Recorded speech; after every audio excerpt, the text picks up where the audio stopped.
ఈ రోజు మహాభారతంలోని 70వ అధ్యాయం. శరీరం అంతా తీవ్ర గాయాలతో ఉన్న దుర్యోధనుడు భీష్ముడి దగ్గరికి వెళ్లి బాధతో ఇలాగా అంటారు. యుద్ధం ప్రతిరోజు మనకి వ్యతిరేకంగా జరుగుతుంది. మన వ్యూహాలు చెల్లాచెదురు అవుతున్నాయి. మన వీరులందరూ పెద్ద అంకెల్లో మరణిస్తున్నారు. మీరేమి చేయడం లేదు ఎందుకు? తాతగారు దుర్యోధన్ని సంజాయిస్తా ఇలాగా అంటారు. నిన్ను నువ్వెందుకు నిరాశలోకి నెట్టుకుంటున్నావు? మన కోసం ద్రోణుడు, శల్య, కృతవర్మ, అశ్వత్థామ, వికర్ణ, భగదత్త, అవంతి, ఇద్దరు సోదరులు, త్రిగట, మగధరాజు, కృపాచార్య వీళ్ళందరూ ఉన్నారు. ఈ గొప్ప వీరులందరూ నీ కోసం ప్రాణాలు ఇవ్వడానికి కూడా సిద్ధంగా ఉన్నారు. అలాంటప్పుడు నువ్వెందుకు నిరాశ చెందుతున్నావు? ఇటువైపు చూడు, వేల కొద్ది రథాలు, గుర్రాలు నడిపేవాళ్ళు, గొప్ప యుద్ధ ఏనుగులు, అనేక రాజ్యాల నుంచి పోరాడడానికి వచ్చిన సైనికులు. ఇంత గొప్ప సైన్యం ఉండగా భయం ఎందుకు? అలా దుర్యోధన్ని ప్రోత్సహించి ఆయన గాయాలకి మందుని ఇస్తారు. దుర్యోధనుడు ఆయన శరీరంపై ఉన్న అనేక గాయాలకి ఆ మందుని రాసుకొని ఉపశమనం పొందుతారు. తాతగారి మాటల వల్ల యుద్ధ భూమికి విశ్వాసంతో వెళ్తారు.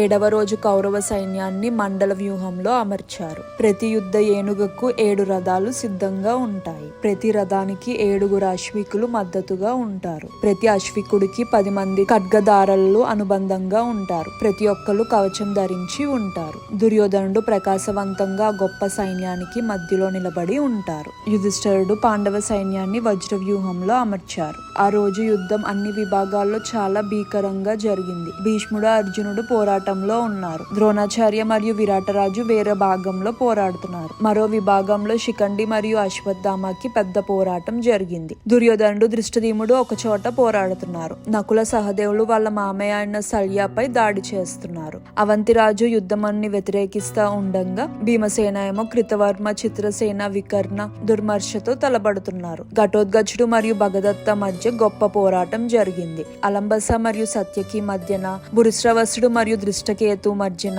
యుధిష్ఠిరుడు మరియు సూత్రయుడు మధ్యన, చేకితనుడు మరియు కృపాచార్య మధ్యన, ద్రోణాచార్య మరియు విరాటరాజు మధ్య జరుగుతున్న యుద్ధం చాలా తీవ్రంగా జరుగుతున్న సమయంలో ఆయన వాళ్ళ కొడుకైన సంగ రథం ఎక్కాల్సి వచ్చింది. ఎందుకంటే ఆయన రథసారథి, గుర్రాలు, రథం అన్నిటినీ కోల్పోయాడు కాబట్టి. విరాటరాజు మొదటి రోజు యుద్ధంలో ఉత్తరుడు మరియు శ్వేతుడిని కోల్పోయారు. 7వ రోజు యుద్ధంలో మరో కొడుకైన సంఘాన్ని కూడా కోల్పోయాడు. అశ్వత్థామ, శిఖండి మరియు ద్రుపదరాజు కొడుకైన ధృష్టద్యుమ్నుడిని ఓడించారు. వాళ్ళ రథం ముక్కలుగా అయిపోయింది. శిఖండి రథంలో నుంచి దూకి చేతిలో కత్తి మరియు దాలు పట్టుకొని నుంచున్నాడు. అశ్వత్థామ బాణాన్ని గురిపెట్టి శిఖండి కత్తిని విరిచారు. శిఖండి విరిగిన కత్తిని తిప్పుతా వేగంగా అశ్వత్థామపై విసురుతారు. అశ్వత్థామ ఆయన బాణంతో ఆ కత్తిని ముక్కలు చేస్తారు. శిఖండికి తీవ్రంగా దెబ్బలు తగులుతాయి. అప్పుడు ఆయన సత్యకి రథంలోకి ఎక్కి యుద్ధాన్ని ఆపేస్తారు. సత్యకి మరియు అలంబసుడు మధ్యన పోరాటం కూడా తీవ్రంగా జరుగుతుంది. అలంబసుడు యుద్ధ భూమి నుంచి పారిపోవాల్సి వస్తుంది. ధృష్టద్యుమ్నుడు మరియు దుర్యోధనుడు మధ్య యుద్ధంలో ఆయన గుర్రాలు చంపబడతాయి. అప్పుడు ఆయన రథంలో నుంచి దూకి చేతిలో కత్తి పట్టుకొని పోరాడడం కొనసాగిస్తాడు. శకుని అక్కడికి వచ్చి దుర్యోధనుడిని ఆయన రథంలో తీసుకొని వెళ్ళిపోతారు. కృతవర్మ బలమైన దాడిని భీముడిపై చేస్తారు. కృతవర్మ రథం మరియు గుర్రాలు కోల్పోయి ఓటమిని అంగీకరిస్తారు.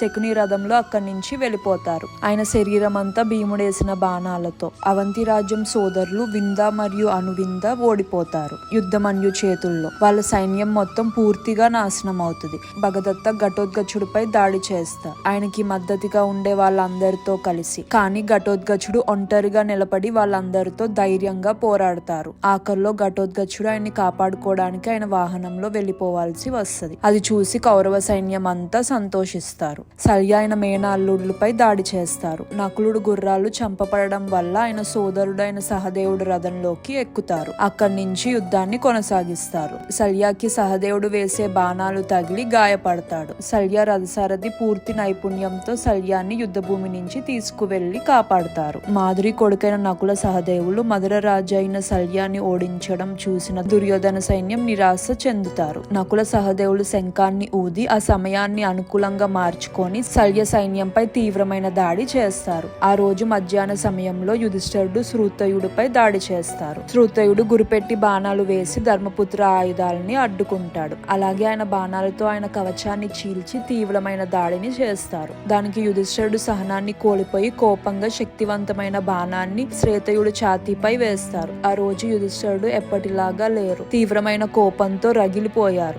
శ్రుతయుడు రథసారథి మరియు గుర్రాలు చంపబడ్డాయి. ఆయన రథం కూడా ముక్కలైపోయింది. యుద్ధ భూమి భూమి నుంచి పాదాలపై పరిగెత్తుకుంటా వెళ్ళిపోయాడు. అది చూసి దుర్యోధనుడు సైన్యం ఇంకా నిరాశ చెందారు. కృపాచార్యపై చేసిన దాడిలో చేకితనుడు ఆయన రథాన్ని, ఆయన రథసారథిని కోల్పోతారు. దానికి చేకితనుడు కోపంతో చేతిలో గదని పట్టుకొని కృపాచార్య రథసారథి మరియు గుర్రాలని చంపేస్తారు. కృపాచార్య కూడా కోపంతో నేల మీదకి వచ్చి బాణాలు వేస్తారు. చేకితనుడు తీవ్రంగా గాయపడతాడు. ఆయన గదని తీసుకొని కృపాచార్యపై దాడి చేయాలి అని అనుకుంటారు. కానీ కృపాచార్య వేసిన బాణాల వల్ల ఆ గద పడిపోతుంది. దాని తర్వాత వాళ్ళిద్దరు ముఖాముఖిగా వచ్చి చేతిలో కత్తిని పట్టుకొని పోరాడతారు. ఇద్దరు తీవ్రంగా గాయపడి నేల మీద పడిపోతారు. అప్పుడు భీముడు వచ్చి చేతి కణాన్ని ఆయన రథంలో తీసుకొని వెళ్తారు. దృష్టకేతు వేసిన 96 బాణాలు భూరిశ్రవసుడికి గుచ్చుకుంటాయి. అయినా కూడా గొప్ప వీరుడు సూర్యుడిలాగా ప్రకాశిస్తా పోరాడతారు. ముగ్గురు దుర్యోధనుడు సోదరులు అభిమన్యుడిపై దాడి చేశారు. అభిమన్యుడు కూడా వాళ్ళపై తీవ్రంగా దాడి చేశారు. కానీ వాళ్ళని చంపకుండా వదిలేశారు. ఎందుకంటే భీముడు ప్రమాణం ప్రకారం దుర్యోధనుడు సోదరుని ఆయనే వధిస్తారు కాబట్టి. దుర్యోధనుడు సోదరులపై దాడి చేస్తున్న అభిమన్యుడిపై భీష్ముడు దాడి చేయడం మొదలు పెడతారు. అది చూసిన అర్జునుడు కృష్ణుడికి చెప్పగా కృష్ణుడు ఆయన రథాన్ని భీష్ముడి వైపు తీసుకువెళ్లారు. మిగిలిన పాండవులు కూడా అర్జునుడితో కలిశారు. కానీ తాతగారు 5 పాండవులతో సూర్యాస్తమి వరకు పోరాడి అలా రోజుకి యుద్ధాన్ని పూర్తి చేశారు. ఇరువైపుల వీరులు తీవ్రంగా గాయపడి వాళ్ళ శిబిరాలకి వెళ్లి విశ్రాంతి తీసుకున్నారు. మహాభారతంలో ఇంకా అనేకమైన విషయాలు మీకోసం ఉన్నాయి. తెలుసుకోవాలంటే సబ్స్క్రైబ్ చేసుకొని ఆల్ అని సెలెక్ట్ చేసుకోండి. నచ్చితే లైక్, కమెంట్ అండ్ షేర్ చేయండి. మన ఇతిహాసాన్ని అందరికీ తెలిసేలా చేద్దాం.